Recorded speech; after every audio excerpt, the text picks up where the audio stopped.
Hello दोस्तों, कैसे हैं आप सभी। मैं सूरज यादव आपके अपने ही YouTube channel study mega point में आपका बहुत बहुत स्वागत करता हूं। तो दोस्तों, जैसा कि आपको पता हो गया होगा, जैसे कि आप लोगों ने थंबनेल पे देखा भी होगा कि आज का जो लेक्चर होने वाला है यू डबल ई का है। पहला लेक्चर है दोस्तों।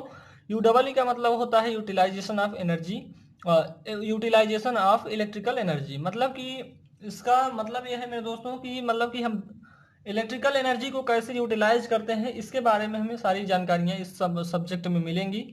तो इसका पहला चैप्टर है दोस्तों, इसे हम यू डबल ई के नाम से जानेंगे। किसके नाम से? यू डबल ई के नाम से। और दोस्तों, इसमें आपका चैप्टर फर्स्ट है इल्यूमिनेशन। ठीक है, तो इसमें हमारा पहला चैप्टर है इल्यूमिनेशन। इसमें हमें कुछ टॉपिक्स हैं, उनके बारे में पढ़ना है। ठीक है मेरे दोस्तों, तो इसका पहला टॉपिक हमारा बन जाता है मेरे दोस्तों, नेचर ऑफ लाइट्स, यानी प्रकाश की प्रकृति के बारे में। तो उससे पहले हमें पढ़ना होगा मेरे दोस्तों, प्रकाश होता क्या है, उसके बारे में पहले पूरी जानकारी ले लेते हैं। ठीक है, तो प्रकाश क्या करता है? प्रकाश तो आप लोग जानते हैं, जैसे कि हाई स्कूल में आप लोगों ने पढ़ रखा है कि प्रकाश एक प्रकार की ऊर्जा होती है जो हमें किसी वस्तु को देखने में या किसी वस्तु को दृश्यता प्राप्त करने में यह काम करती है। ठीक है, तो आप लोगों ने प्रकाश तो वहां पे पढ़ लिया होगा, और उसके नेचर के बारे में भी आप लोगों ने हाई स्कूल में ही पढ़ चुका है। ठीक है, आप लोगों ने हाई स्कूल में पढ़ा होगा, इंटरमीडिएट में भी पढ़ा होगा कि लाइट जो है आपका चैप्टर, उसको तो पढ़ा ही होगा सभी लोगों ने। ठीक है, अब बात आती है लाइट। तो लाइट के जो नेचर होते हैं वह दो प्रकार से होते हैं। ठीक है, तो कैसे कैसे होते हैं? नेचर इसका दो प्रकार से होता है। एक होता है, आप लोगों ने सघन माध्यम में इसका नेचर देखा होगा, एक होता है हमारा निर्वात वाले में। ठीक है, यानी एक सघन माध्यम होता है, एक विरल माध्यम होता है। ठीक है, तो इन दोनों में क्या होता है, प्रकाश में क्या परिवर्तन होता है, चलिए हम अभी आप लोगों को बताते हैं। तो क्या हमने बताया अभी दोस्तों, आप लोगों को लाइट के बारे में बताया, यानी प्रकाश के बारे में। प्रकाश होता क्या है, तो इसके बारे में हमने आपको बताया कि यह एक प्रकार की ऊर्जा होती है जो हमें किसी वस्तु को देखने में सहायता प्रदान करती है। ठीक है, अब इसके नेचर की बात की जाती है तो दोस्तों, आप लोगों को पता हो गया होगा कि जो हमारे प्रकाश होती है वो सीधी रेखा में गति करती है। पहला पॉइंट इसका तो यही हो सकता है मेरे दोस्तों, प्रकाश कैसी प्रकाश सीधी रेखा में कैसी क्या करता है, गति करता है, गति करता है। ठीक है, तो इसमें इतनी बातें आपको ध्यान में रखनी है। पहला पॉइंट इसका यही हो सकता है मेरे दोस्तों, इसके नेचर की बात की जाएगी तो पहला पॉइंट यही हो जाएगा कि प्रकाश जो होती है सीधी रेखा में गति करती है। ठीक है, आप लोगों को हमने प्रकाश के बारे में बता दिया। ठीक है, अब अगला क्या पॉइंट हो सकता है? प्रकाश जो होता है दोस्तों, यह निर्वात में भी चल सकता है। प्रकाश किस में चल सकता है? निर्वात में। तो निर्वात में जो चलता है, इसका जो स्पीड होती है 3 × 10⁻⁴ कितना होती है? 8 मीटर पर सेकेंड होती है। इस दूसरी पॉइंट को आप लोग ध्यान में रखेंगे कि जो प्रकाश होती है निर्वात में भी चल सकती है। थर्ड पॉइंट क्या हो सकता है मेरे दोस्तों? जो प्रकाश है, प्रकाश जो है मेरे दोस्तों, ये छोटे छोटे फोटॉन्स के रूप में क्या होता है, गति करता है। जो हमारी लाइट होती है, इसमें क्या होते हैं, यह फोटॉन्स के रूप में चलता है। किसके रूप में? फोटॉन्स के रूप में। चलिए, थर्ड पॉइंट तो ए हो गया। अब फोर्थ पॉइंट क्या हो सकता है मेरे दोस्तों? तो आप लोगों को पता होना चाहिए कि जो हमारा लाइट होता है ये दो माध्यमों में गति कर सकता है, सघन माध्यम और विरल माध्यम। चलिए, तो उसके बाद आती है दोस्तों, अगर आप लोग एक जो आप टॉपिक बताने जा रहे हैं तो ये टॉपिक आप में नहीं है। प्रकाश देखो दोस्तों, आप लोगों को बता दूं कि जो प्रकाश होता है एक आपतित होता है। किसी समतल की बात की जाएगी तब, ठीक है, किसी समतल की बात की जाएगी तो प्रकाश जो होता है यदि किसी चमकदार तल पे पड़ता है, ठीक है, किसी चमकदार तल पर पड़ता है तो यह क्या हो जाता है, परिवर्तित हो जाता है। और जहां से यह मुड़ता है वहीं पे एक अभिलंब खींचा जाता है। क्या खींचा जाता है? अभिलंब। इसे हम अभिलंब बोलते हैं। ये सब चीजें आप लोगों ने हाई स्कूल में पढ़ रखा है। ये आपतित किरण है, आपतित किरण है ये होती है परावर्तित। ठीक है, मतलब कि जब हमारा चिकने तल पर परावर्तित हो जाती है तो उसे कहते हैं परावर्तित किरण। ठीक है, परावर्तित किरण। और क्या, यहाँ पे एक का कोण बन जाता है आई, ठीक है, एक बन जाता है आर। ठीक है, एक कोण बनता है आई, एक कोण बन जाता है आर। ठीक है, आप लोगों ने पढ़ा होगा स्नेल का नियम, स्नेल का नियम। ये सारी चीजें दोस्तों आप लोगों के सिलेबस में नहीं है, फिर भी आप लोगों को बता रहा हूं। स्नेल का नियम क्या कहता है मेरे दोस्तों? Sine i equal to sine r. यही होता है मेरे दोस्तों आपका स्नेल का नियम। ठीक है, ये क्या है? स्नेल का नियम, sine i equal to sine r. तो दोस्तों, अगर हमें इसमें पढ़ना क्या है, उन चीजों को पहले ध्यान में रखेंगे। तो हमें प्रकाश के बारे में जानना है। प्रकाश क्या होता है? प्रकाश एक प्रकार की ऊर्जा होती है जो हमें वस्तुओं को देखने में सहायता प्रदान करती है। तो वस्तुएं आपको तभी दिखाई देती हैं मेरे दोस्तों जब जब किसी वस्तु पर, या ये देख लीजिए, जैसे हमारा ये कोई वस्तु है, जैसे पेन है हमारा, ठीक है, क्या है ये? पेन है। चलिए यहाँ पेन हो गया हमारा, और यह हमारा क्या हो गया? सूर्य हो गया। ये क्या हो गया? सन हो गया। अगर इस पे प्रकाश पड़ती है दोस्तों, तब जाके हमें क्या होता है, यहाँ पे हमारी आंख है, तब इसे क्या करती है? देखती है मेरे दोस्तों। अगर इस पे सीधे हमारे आंख पे पड़ती है तो हमें कुछ नहीं दिखाई देगा।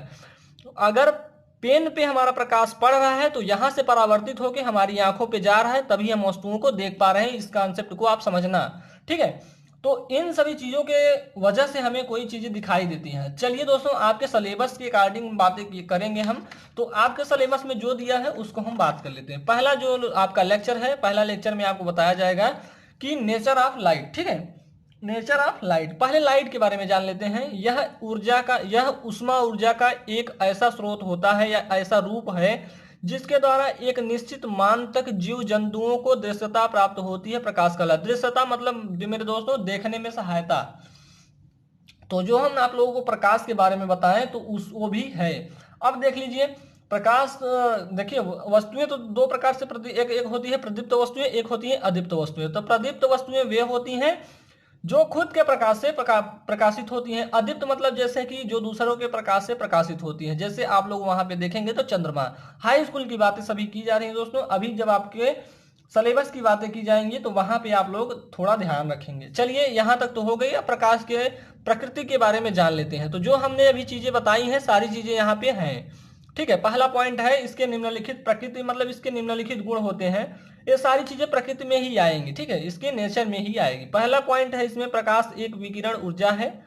क्या है? प्रकाश एक विकिरण ऊर्जा है जो हमारे नेत्रों पर दृष्टि की संवेदना यानी देखने की अनुभूति उत्पन्न करती है। ये चीज हमने आपको बताया कि जैसे ही आप किसी वस्तु पर प्रकाश पड़ती है तो वहां से परावर्तित होकर हमारी आंखों पे पड़ती है दोस्तों, तभी हमें वस्तुएं दिखाई देती हैं, ठीक है। इन चीजों को आपको ध्यान रखना है। अब बात आती है नेक्स्ट पॉइंट की। तो प्रकाश के छोटे से छोटे कण को फोटॉन्स या क्वांटा कहते हैं। क्या कहते हैं? फोटॉन्स या क्वांटा कहते हैं। आप लोग ये ना समझिए कि जो प्रकाश है वो सीधे आ रहा है, वो कणों के रूप में आता है। उन कणों को हम कहते हैं फोटॉन्स। एक चीज और बता दूं मेरे दोस्तों, जो फोटॉन्स होता है इसका कोई द्रव्यमान नहीं होता है, ठीक है। यही एक ऐसी वस्तु है या इसके मतलब कि एक प्रकार का कण है जिसमें क्या होता है, द्रव्यमान नहीं होता, मास नहीं होता है। ना ही तो ब्रह्मांड की कोई भी ऐसी वस्तु नहीं है जिसमें हमारा द्रव्यमान ना हो, ठीक है। तो इस चीज को आप ध्यान में रखेंगे कि फोटॉन्स ही हमारा एक ऐसा चीज है या ऐसा कण है जिसका मास नहीं होता है, ठीक है। क्या नहीं होता है? मास नहीं होता। चलिए नेक्स्ट पॉइंट की तरफ चलते हैं। थर्ड पॉइंट इसमें दिया हुआ है, प्रकाश की किरणें वैद्युत चुंबकीय तरंगों के रूप में गमन करती है। कैसे? किसके फॉर्म में मेरे दोस्तों? मैग्नेटिक वेव्स के रूप में हमारी जो होती हैं प्रकाश तरंगे गमन करती हैं यानी चलती हैं। इन तरंगों का वैद्युत चुंबकीय विकिरण तरंगों के रूप में जाना जाता है। किसके रूप में? चुंबकीय विकिरण तरंगों के रूप में जाना जाता है, ठीक है। चलिए नेक्स्ट पॉइंट देखते हैं। प्रकाश दोनों माध्यमों में गमन कर सकता है। दो माध्यम कौन कौन से हो सकते हैं मेरे दोस्तों? एक सघन माध्यम होता है, विरल माध्यम होता है। फिफ्थ पॉइंट देखेंगे मेरे दोस्तों, तो यहाँ पे दिया हुआ है प्रकाश में निर्वात में प्रकाश की चाल 3 × 10⁸ मीटर पर सेकंड होती है। कई बार आपके एग्जाम में पूछा जाता है, कॉम्पिटिटिव एग्जाम में, कि बताइए निर्वात में प्रकाश की चाल कितनी होती है। यानी ये बात की जा रही है वैक्यूम में, तो वैक्यूम में प्रकाश की चाल कितनी होती है? 3 × 10⁸ मीटर पर सेकेंड। अब बात आती है प्रकाश के वेग का फार्मूला होता है n लेमडा होता है, v = n लेमडा। इसके माध्यम से क्या करते हैं, प्रकाश के वेग को निकाल लेते हैं। चलिए बात आती है जहां v जानते हैं आप प्रकाश तरंगों के चलने का वेग है, मीटर पर सेकंड में होगा, और n जो है प्रकाश तरंगों की आवृत्ति यानी फ्रीक्वेंसी है, यह इसका मात्रक जो होता है हर्ट्ज होता है, हर्ट्ज में होगा, और लेमडा जो है प्रकाश की लंबाई है मेरे दोस्तों मीटर में, ठीक है। अब नेक्स्ट पॉइंट की बात की जाएगी तो नेक्स्ट पॉइंट है यहाँ पे प्रकाश 7 रंगों से मिलकर बना होता है।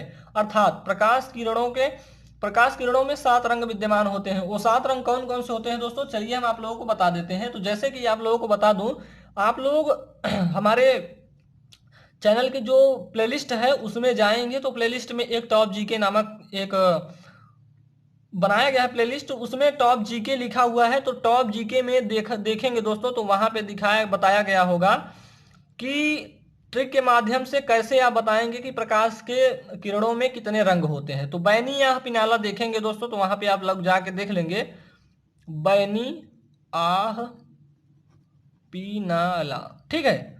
इन सभी चीजों के माध्यम से एक ट्रिक है मेरे दोस्तों, इससे आप लोग प्रकाश के किरणों के माध्यम, प्रकाश में कितने रंग होते हैं उन सभी चीजों के बारे में जान लेते हैं। हालांकि आप लोग क्या करेंगे, आप लोग जैसे हाई स्कूल में पढ़ रखा होगा दोस्तों कि जो प्रकाश की किरणें होती हैं उनको हम किसके द्वारा देख लेते हैं कि कितने कलर हैं कितने नहीं हैं, तो वो आप लोग उससे देख लेते थे प्रिज्म के द्वारा, ठीक है। प्रिज्म के द्वारा आप लोगों ने प्रकाश की किरणों को देखा होगा, ठीक है। चलिए नेक्स्ट पॉइंट की तरफ चलते हैं मेरे दोस्तों। नेक्स्ट पॉइंट वेरी इंपॉर्टेंट होगा, क्या है मेरे दोस्तों, तो यहां पे दिया हुआ है आपका छठा पॉइंट देखेंगे, सॉरी सातवां पॉइंट देखेंगे, प्रकाश में विद्यमान विभिन्न रंगों की तरंग दैर्घ्य भिन्न भिन्न होती है। यानी जो भी हमारी किरणें होती हैं उनका जो तरंग दैर्घ्य होता है, जिसको हम कहते हैं वेवलेंथ, वो हर कलर का अलग अलग होता है दोस्तों। किसी का हमारा होता है 4600, तो किसी का 3900, किसी का ज्यादा हो जाता है, किसी का कम होता है, ठीक है। इन चीजों को आप लोग ध्यान में रखेंगे, जिसे एंगस्ट्रॉम मात्रक में मापा जाता है। कोई भी चीज होती है उसे हम मापते हैं तो उसका एक पैमाना होता है। तो जैसे कि आप लोग लंबाई को मीटर में नाप लेते हैं, ठीक है, द्रव्यमान को किलोग्राम में नाप लेते हैं, समय को सेकंड में मापते हैं, वैसे ही हमारा प्रकाश का तरंग दैर्घ्य होता है उसको भी हम एंगस्ट्रॉम में मापते हैं, ठीक है। तो एक एंगस्ट्रॉम बराबर होता है एक देखेंगे दोस्तों, ए के पावर 0 लगा है, ये इसका मतलब कि इसका संकेत है, यानी इससे हम प्रदर्शित करते हैं। इक्वल टू कितना होता है, 1 एंगस्ट्रॉम इक्वल टू 10⁻⁻10 मीटर होता है, ठीक है। अगला पॉइंट क्या है, प्रकाश दिखाई नहीं देता बल्कि यह वस्तुओं को देखने में सहायक होता है। तो इस पॉइंट को भी आप लोग ध्यान में रखेंगे कि जो हमारी लाइट होती है वो दिखाई नहीं देती है, बल्कि हमें क्या करती है, वस्तुओं को दिखाने में सहायता प्रदान करती है। ये आपके सिलेबस का नेक्स्ट पॉइंट है मेरे दोस्तों, curve of relative sensitivity of human eyes and wavelength, ठीक है। तो इसमें आप लोगों को पहले एक फिगर दिख रहा होगा, जैसे कि आप लोग फिगर देख पा रहे होंगे। अब इस फिगर को पहले आप लोग समझेंगे, तो यहाँ पे है रिलेटिव आई सेंसिटिविटी है मेरे दोस्तों, इधर है आपका वेवलेंथ इन एंगस्ट्रॉम यूनिट, यानी जो हमारी यूनिट है कि कितने एंगस्ट्रॉम है, इन सभी चीजों के बारे में दिखाया गया है। तो देखेंगे यहाँ पे आप लोगों का वायलेट है, यहाँ पे ब्लू है, ग्रीन है, और यहाँ से इतना छोड़ के यहाँ पे है येलो है, ऑरेंज है, और ऑरेंज के बाद रेड है, इंफ्रारेड है, ठीक है। तो इन चीजों को आप लोग देख लेंगे, यहाँ से समझ लेंगे, ताकि आप लोग देखेंगे तो यहाँ पे हेडिंग डाली हुई है, यहाँ पे भी थोड़ी चीजें हो गई हैं, तो आप लोगों को दिखाई नहीं दे रहा, लेकिन हम आप लोगों को बता दिए। यहाँ पे वायलेट है, यहाँ पे है ब्लू, यहाँ पे ग्रीन, यहाँ पे येलो, ऑरेंज, यहाँ पे रेड, इंफ्रारेड है, ठीक है। चलिए अब यहाँ पे आपका दिखाया गया है, एक यहाँ से लेके यहाँ तक के लिए 4000 लिया है, यहाँ से यहाँ तक 5000, यहाँ से यहाँ तक 6000, यहाँ से यहाँ तक 7000, और यहाँ से पूरा 8000, ठीक है। तो ये क्या है मेरे दोस्तों, ये हमारा वेवलेंथ है, मतलब कि एंगस्ट्रॉम में जो लिया जा रहा है, यानी तरंग दैर्घ्य है, ये हमारे सारे तरंग दैर्घ्य है, ठीक है। और यहाँ पे जो रिलेटिव आई सेंसिटिविटी है, मतलब कि इसकी जो क्या कहते हैं सेंसिटिविटी है, वो यहाँ पे दिखाई गई है, ठीक है। अब चलिए चित्र को तो आप लोगों ने देख लिया होगा, देखिए चित्र में क्या क्या चीजें हैं उनको थोड़ा समझ लेते हैं। क्या है, दिए गए चित्र में मानव नेत्र की relative sensitivity of human eyes तथा वेवलेंथ ऑफ लाइट के बीच का कर्व खींचा गया है। ये तो आप लोगों ने देख लिया होगा कि किसकी किसकी क्या गया है, रिलेटिव आई सेंसिटिविटी और वेवलेंथ ऑफ एंगस्ट्रॉम यूनिट के बीच में खींचा गया है, ठीक है। तो इस कर्व को आप लोग ध्यान में रखेंगे कि किसके किसके बीच में खींचा गया है। तो कई बार आ चुका है दोस्तों आपके एग्जाम में, तो आप लोग ध्यान में रखेंगे कि आने की संभावना हो सकती है दोस्तों, क्योंकि अभी अगला पेपर तो हमने नहीं देखा है, लेकिन आ सकता है। चलिए आगे देख लेते हैं, आएगा तो हम कर लेंगे, नहीं आएगा तो कोई बात नहीं। चलिए, लेकिन हम सारी चीजों को समझेंगे। इस वक्र से ज्ञात होता है कि विकिरण ऊर्जा की 4000 एंगस्ट्रॉम से 7600 एंगस्ट्रॉम तक की तरंगदैर्घ्य ही मानव नेत्र को देखने की अनुभूति प्रदान करती है। एक चीज ध्यान में रख लीजिए दोस्तों, यही आपका वेरी इंपॉर्टेंट है कि हमें कितनी एंगस्ट्रॉम तक, यानी कितने एंगस्ट्रॉम तक की वेवलेंथ होती है तब हमें वस्तुएं दिखाई देती हैं या हमें देखने में सहायता प्रदान होती है, ठीक है।